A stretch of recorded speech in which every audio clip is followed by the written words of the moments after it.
안녕하세요. 무설당입니다.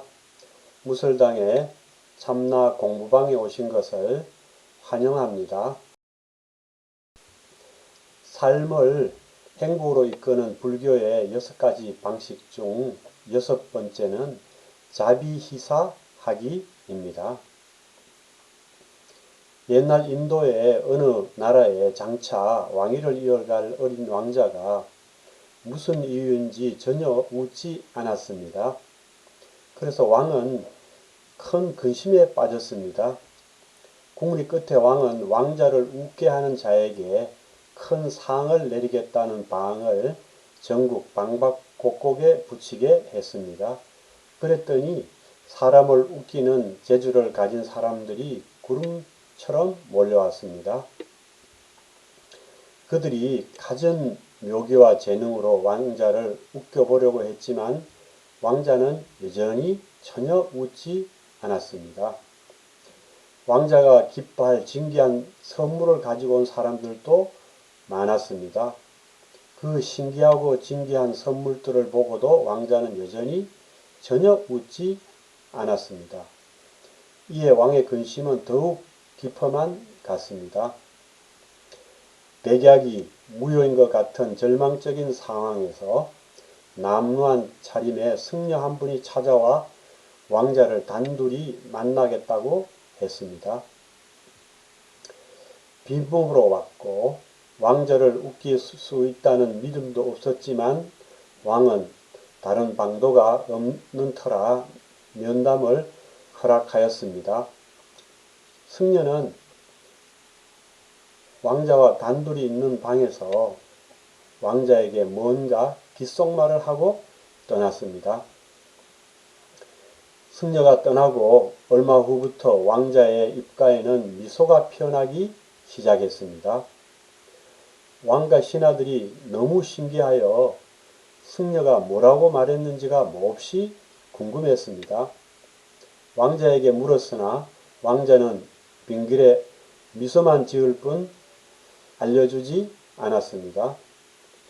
승려는 왕자에게 귓속말로 뭐라고 했을까요? 이렇게 말하였습니다.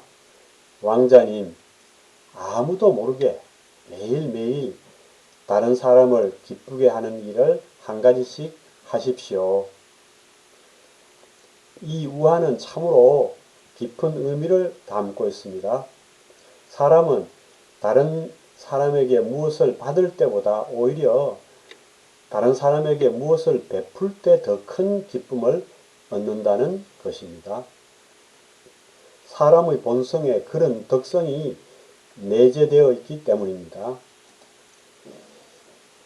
이런 덕성을 불교에서는 사무량심이라고 합니다. 사무량심은 자비희사 이렇게 4가지입니다. 자는 중생을 사랑하는 마음이고 비는 중생의 괴로움을 덜어주려는 마음이며 희는 중생이 즐거움을 얻으면 기뻐하는 마음이고 사는 중생을 평등하게 사랑하고 위로하고 기뻐하는 것, 즉 자비희 하는 것입니다.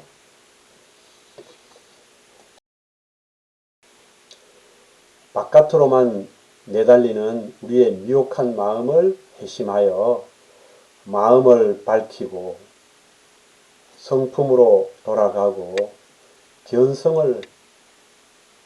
성품을 보면 즉 명심, 해상기성, 견성하면 그곳에는 지극한 평온과 기쁨, 즉 숙가만 있는 것이 아니라 사무량심도 있습니다.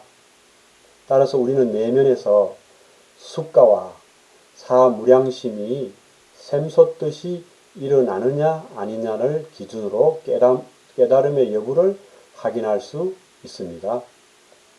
우리의 내면에서 항상 숙가와 사무량심이 샘솟듯이 솟아나면 우리는 깨달은 것입니다. 누구든 명심, 견성하면 숙가, 즉 행복바다에 뛰어들게 되고 행복바다에서 충전된 에너지로 모든 생명을 자비희사하게 됩니다. 중생을 사랑하고 중생의 괴로움을 덜어주려고 하고 중생의 즐거움을 그것으로 기쁘고 중생을 평등하게 자비히 합니다.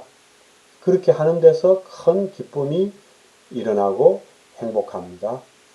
마치 인도의 왕자처럼 아무도 모르게 매일매일 다른 사람을 기쁘게 하는 데서 기쁨이 일어나는 것처럼 말입니다. 함경 이것이 잘 나타나 있습니다.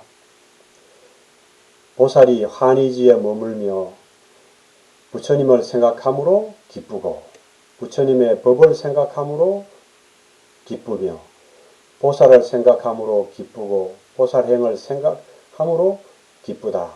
여러께서 중생을 교화함을 생각함으로 기쁘고 중생들이 이익을 얻는 것을 생각함으로 기쁘며 열애의 지혜와 방편에 들어감을 생각함으로 기쁘다. 항상 기쁩니다.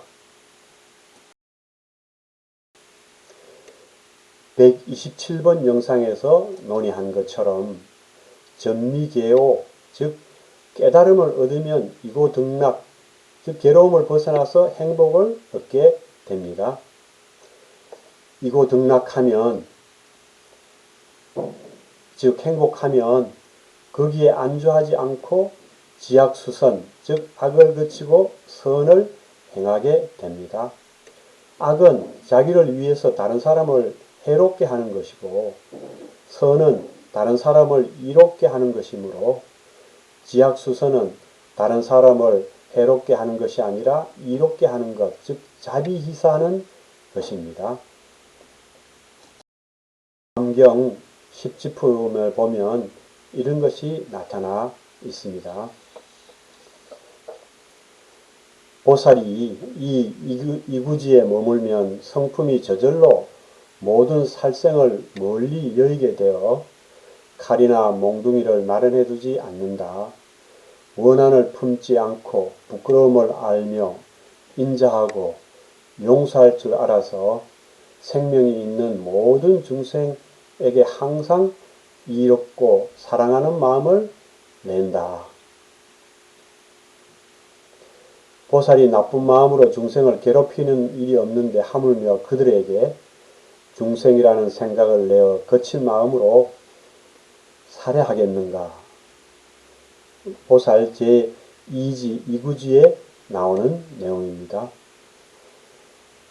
또한 성품을 훔치지 않으므로 보살은 자기 재산으로 자족하고 남에게 인자하고 사랑하여 남의 것을 해치지 않는다.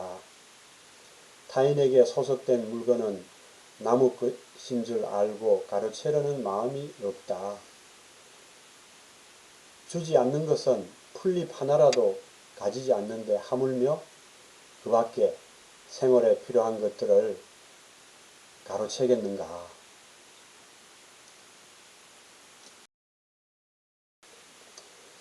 명심경성하기 전이라도 우리는 자비희사하는 데서 큰 기쁨과 행복을 얻을 수 있습니다.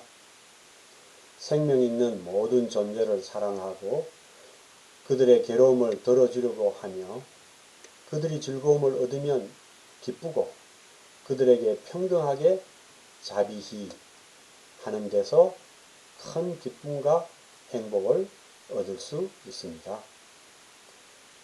자비희사하는 데서 얻는 기쁨과 행복이 가장 큽니다. 자비희사할 때가 가장 행복한 상태입니다. 그래서 부처님께서는 이것을 법화경에서 화성보초유로 비유하셨습니다. 화성보초유는 화성과 보초의 비유라는 뜻입니다. 화성은 명심, 견성하면 얻는 지극한 평온과 기쁨, 즉 열반을 의미합니다. 보초는 보물이 있는 곳이라는 뜻으로 자비희사를 할 수 있는 것을 의미합니다. 그것은 당연히 중생들이 있는 것이며 세속입니다. 열반, 화성, 열반, 즉 숙가는 어디에서든 얻을 수 있습니다. 우리가 본심, 본성에 접촉만 하면 되기 때문입니다. 우리는 명심, 견성하여 지극히 평온함과 기쁨, 즉 열반을 얻으면 혼자서 그것을 누리며 세속을 벗어난 조용한 곳에 머물고 싶은 유혹을 느낍니다. 화성에 머물고 싶은 유혹을 느낍니다. 그 유혹으로 세상을 등지는 사람들이 있습니다. 세상을 떠나 조용한 곳에 머무는 것이 한동안 필요하기도 합니다. 하지만 조용한 곳에서 열반, 숙가에 안주하지 말고 보처, 즉 보물이 있는 곳으로 가야 합니다. 화성에서 보초로 발걸음을 재촉해야 합니다. 중생의 희로애락이 벌어지고 있는 저작거리로 나아가야 합니다. 우리는 그곳에서 중생을 이롭게 하며 최고의 행복을 누릴 수 있습니다.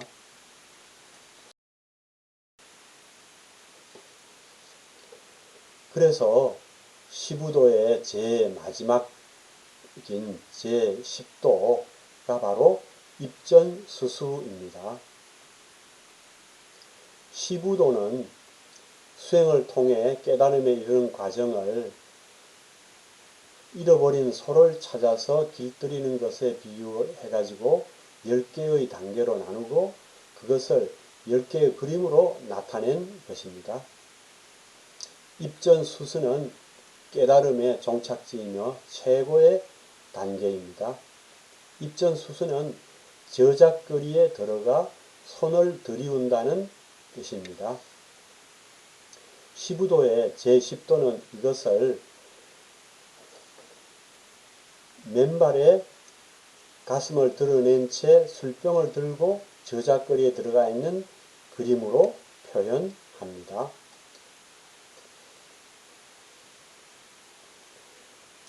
이 개송에서는 진흙과 재를 뒤집어 써도 얼굴에는 웃음이 가득하다 하고 표현합니다. 자비희사로 더없이 기쁘고 행복하기 때문입니다. 그리고 제10도의 주해에서는 다음과 같이 표현하고 있습니다. 표주박을 들고 저작거리에 들어가고 지팡이를 짚고 집으로 돌아온다. 술집에도 가고 고깃간에도 가서 가르침을 베풀어 가지고 중생을 성불하게 한다.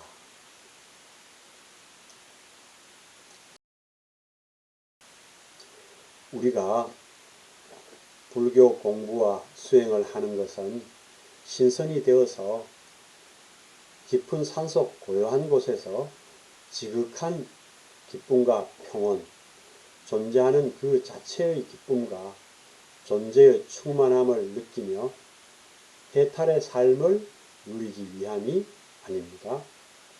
이 몸과 마음으로 자신도 기쁨에 넘치는 삶을 살고 남에게도 이익을 주는 삶을 살기 위해서입니다.